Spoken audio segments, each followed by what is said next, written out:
Beribadah di Hari Raya Idul Fitri saat pandemi COVID-19. Ramadan akan segera pergi, dan kita akan bertemu dengan Hari Raya Idul Fitri.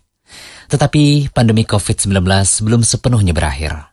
Untuk itu, Majelis Ulama Indonesia atau MUI mengeluarkan fatwa tentang panduan kaifiat takbir dan sholat Idul Fitri saat pandemi COVID-19 melalui surat edaran nomor 28 tahun 2020 agar dapat dijadikan pedoman kaum muslimin di Indonesia dalam beribadah di Hari Raya Idul Fitri.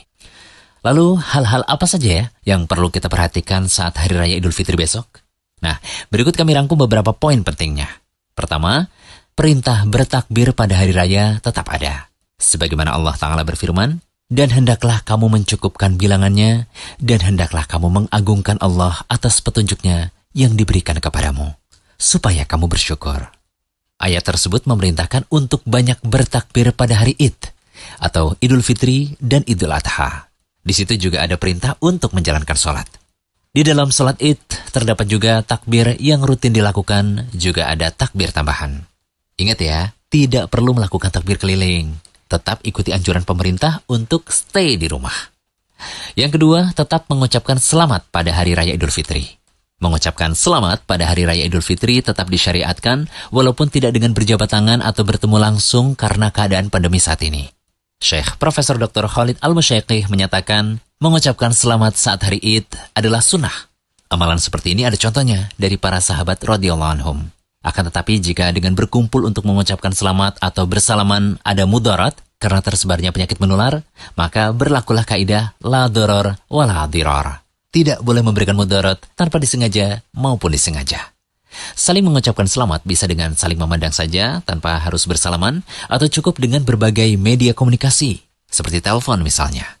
Sementara ucapan selamat pada hari raya bisa dengan mengucapkan kalimat taqabbalallahu minna wa minkum yang artinya semoga Allah menerima amalku dan amal kalian.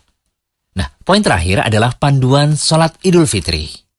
Merujuk pada fatwa nomor 28 tahun 2020, MUI menyebutkan bahwa sholat Idul Fitri boleh dilaksanakan di rumah jika seseorang berada di kawasan dengan penyebaran COVID-19 yang belum terkendali. Sebagaimana Al-Bukhari dalam sahihnya mengatakan, apabila tidak sholat Id di lapangan, maka bisa diganti dengan melakukan sholat 2 rakaat. Demikian pula untuk wanita dan bagi mereka yang tinggal di rumah. Praktik ini seperti yang dilakukan oleh Anas bin Malik radhiyallahu anhu. Apabila Anas bin Malik sedang berada di kampungnya, sehingga beliau tidak bisa hadir sholat Id di pusat kota, beliau kumpulkan budak-budaknya dan juga anaknya. Kemudian beliau perintahkan Ibnu Abi Utbah untuk menjadi imam. Kemudian beliau sholat Id seperti yang dilakukan imam di kota.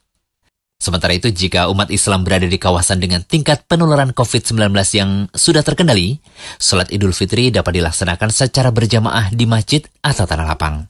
Indikasi bahwa daerah tersebut dikatakan aman, salah satunya ditandai dengan angka penularan COVID-19 menunjukkan kecenderungan menurun.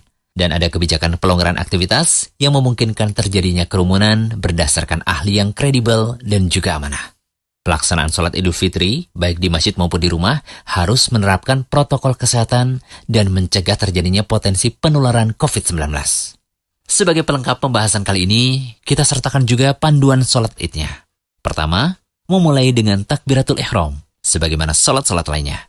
Kedua, bertakbir. Takbir zawaid atau tambahan sebanyak 7 kali takbir, selain takbiratul ihram tentunya, sebelum memulai membaca Al-Fatihah. Boleh mengangkat tangan ketika takbir-takbir tersebut, sebagaimana yang dicontohkan oleh Ibnu Umar. Ketiga, di antara takbir zawaid, tidak ada bacaan zikir tertentu. Namun, ada sebuah riwayat dari Ibnu Mas'ud yang mengatakan, di antara tiap takbir hendaknya menyanjung dan memuji Allah.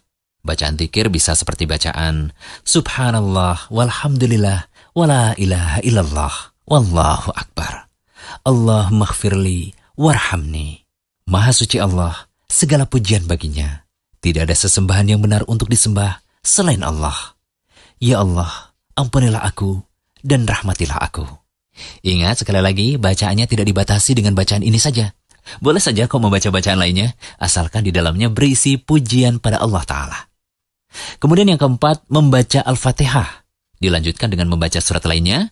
Surah yang dianjurkan dibaca diantaranya surah Al-A'la pada rakaat pertama dan surah Al-Ghasyiyah pada rakaat kedua.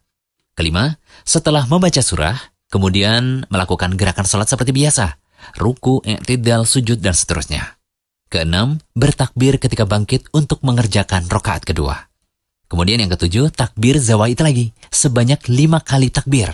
Selain takbir bangkit dari sujud ya, sebelum memulai membaca Al-Fatihah. Kedelapan, membaca surah Al-Fatihah dan surah lainnya sebagaimana yang telah disebutkan tadi.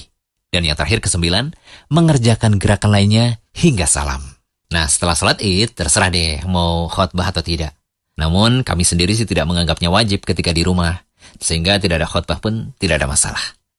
Semoga pembahasan kali ini bisa memberikan pencerahan ya kepada kaum muslimin di tengah kebimbangan melaksanakan ibadah-ibadah saat Idul Fitri.